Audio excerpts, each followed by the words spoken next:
John Fitzgerald Kennedy, do solemnly swear I, John Fitzgerald Kennedy, do solemnly swear that you will faithfully execute the office of President of the United States that I will faithfully execute the office of President of the United States and will, to the best of your ability, and will, to the best of my ability, preserve, protect, and defend the Constitution of the United States. preserve, protect, and defend the Constitution of the United States. So help you God.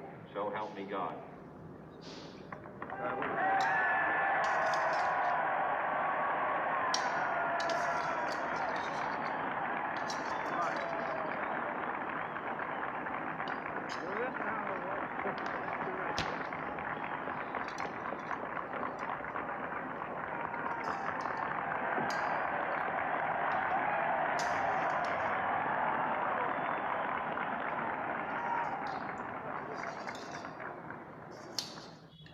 Vice President Johnson, Mr. Speaker, Mr. Chief Justice, President Eisenhower, Vice President Nixon, President Truman, Reverend clergy, fellow citizens. We observe today not a victory of party, but a celebration of freedom, symbolizing an end as well as a beginning, signifying renewal as well as change. For I have sworn before you and Almighty God the same solemn oath our forebears prescribed nearly a century and 3/4 ago. The world is very different now, for man holds in his mortal hands the power to abolish all forms of human poverty and all forms of human life. And yet the same revolutionary beliefs for which our forebears fought are still at issue around the globe. The belief that the rights of man come not from the generosity of the state, but from the hand of God. We dare not forget today that we are the heirs of that first revolution. Let the word go forth from this time and place to friend and foe alike that the torch has been passed to a new generation of Americans born in this century, tempered by war, disciplined by a hard and bitter peace, proud of our ancient heritage, and unwilling to witness or permit the slow undoing of those human rights to which this nation has always been committed and to which we are committed today at home and around the world.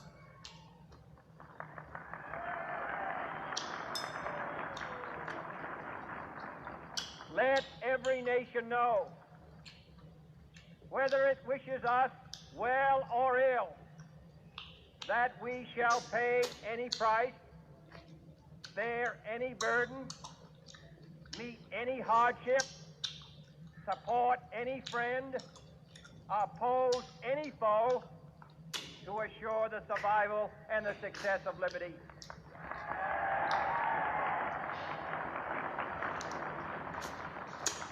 This much we pledge and more. To those old allies whose cultural and spiritual origins we share, we pledge the loyalty of faithful friends. United, there is little we cannot do in a host of cooperative ventures. Divided, there is little we can do, for we dare not meet a powerful challenge at odds and split asunder. To those new states whom we welcome to the ranks of the free, we pledge our word that one form of colonial control shall not have passed away merely to be replaced by a far more iron tyranny. We shall not always expect to find them supporting our view, but we shall always hope to find them strongly supporting their own freedom, and to remember that in the past, those who foolishly sought power by riding the back of the tiger ended up inside.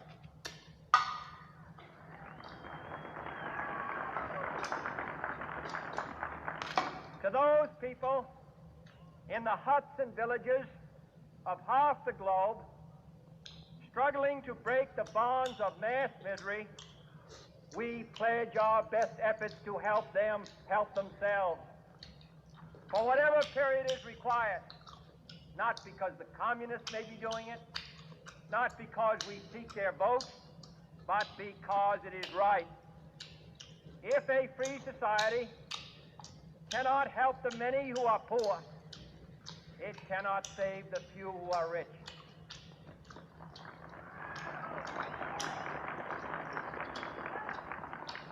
To our sister republics south of our border, we offer a special pledge to convert our good words into good deeds, in a new alliance for progress, to assist free men and free government in casting off the chains of poverty.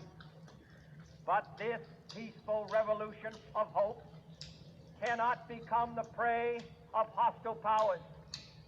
Let all our neighbors know that we shall join with them to oppose aggression or subversion anywhere in the Americas.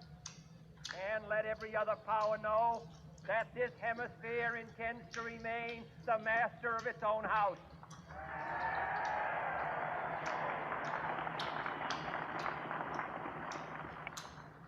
To that World Assembly of Sovereign States, the United Nations, our last best hope, in an age where the instruments of war have far outpaced the instruments of peace, we renew our pledge of support to prevent it from becoming merely a forum for invective, to strengthen its shield of the new and the weak, and to enlarge the area in which its writ may run.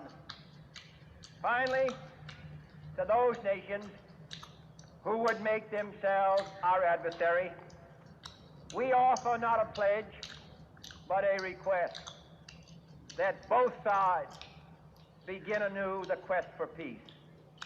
Before the dark powers of destruction, unleashed by science, engulf all humanity in planned or accidental self-destruction. We dare not tempt them with weakness, for only when our arms are sufficient beyond doubt can we be certain beyond doubt that they will never be employed. But neither can two great and powerful groups of nations take comfort from our present course, both sides overburdened by the cost of modern weapons, both rightly alarmed by the steady spread of the deadly atom, yet both racing to alter that uncertain balance of terror that stays the hand of mankind's final war. So let us begin anew, remembering on both sides that civility is not a sign of weakness, and sincerity is always subject to proof. Let us never negotiate out of fear, but let us never fear to negotiate.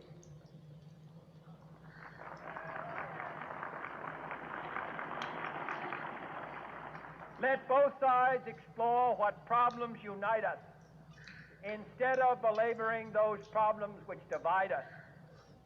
Let both sides, for the first time, formulate serious and precise proposals for the inspection and control of arms, and bring the absolute power to destroy other nations under the absolute control of all nations.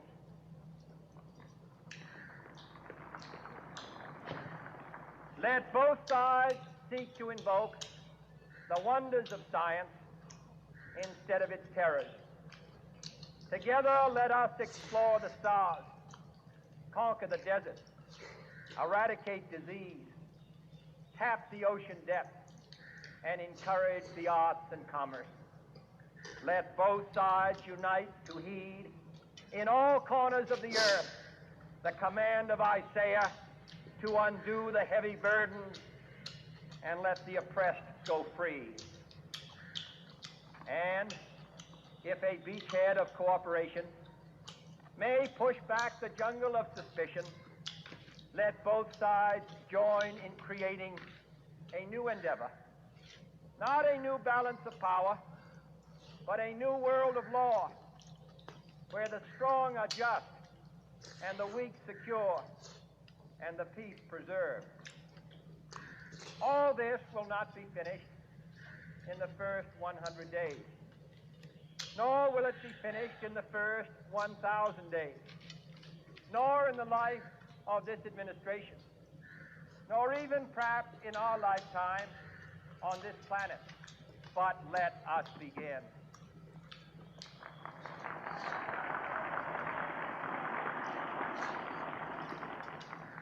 In your hands, my fellow citizens, more than mine, will rest the final success or failure of our court.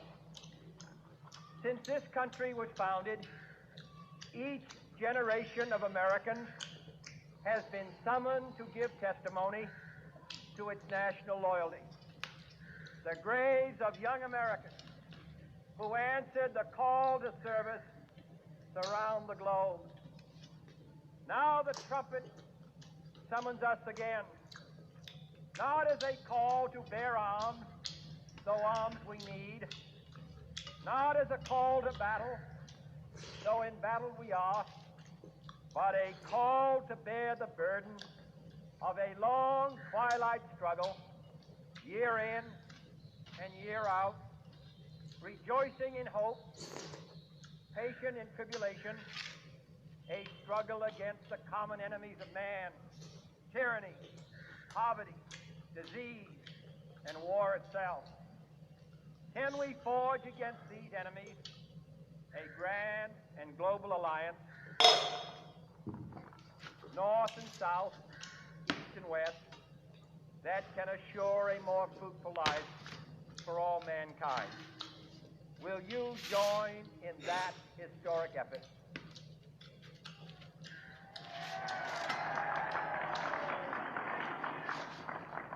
In the long history of the world, only a few generations have been granted the role of defending freedom in its hour of maximum danger. I do not shrink from this responsibility. I welcome it.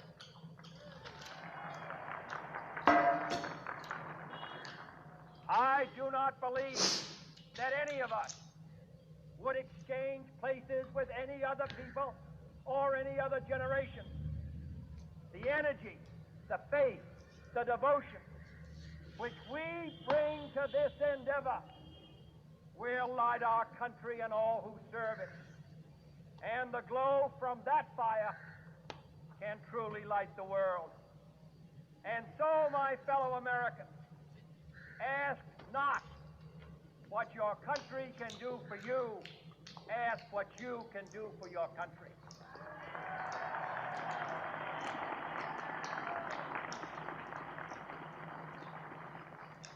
My fellow citizens of the world, ask not what America will do for you, but what together we can do for the freedom of man.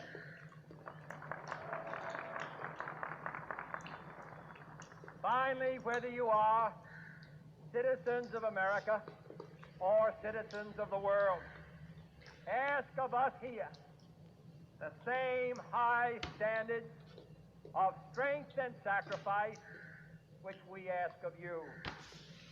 With a good conscience, our only sure reward, with history the final judge of our deeds, let us go forth to lead the land we love, asking his blessing and his help, but knowing that here on earth, God's work must truly be our own.